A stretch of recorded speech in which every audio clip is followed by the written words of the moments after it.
95 years over on St. Patrick's Day in 1929. Sort of doing the same, at least some version of what we still do now. It's evolved over time, but we've always had some sort of food, ice cream, tobacco products.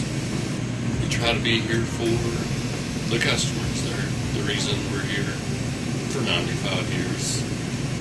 We take a lot of requests. That's how we know what people want. We're always going to have the good Shamrock hot dogs. We do make a really good homemade coleslaw. It's probably at least 50-year-old recipe. We just don't change because it's good. We have daily specials that we do. Those are about the only thing that changes on the menu. Chicken salad, egg salad, tuna salad. We've been making it for years. We do kind of have a small and limited kitchen, so we can't get too fancy. Everything that we make is homemade, small batches. Don't forget, we also have ice cream and milkshakes, hand dipped. Can't get that everywhere.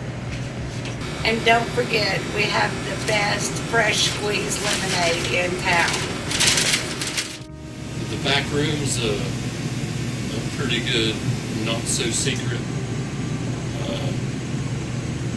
We have 3 tables where anybody can go. All the local guys come in for morning, have coffee, and come back for lunch. Solve all the world's problems, you know.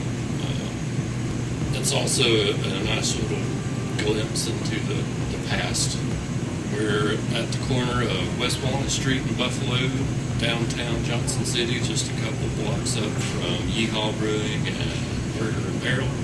There's a little construction going on, but it's kind of past us now, so don't be afraid of it. Come on.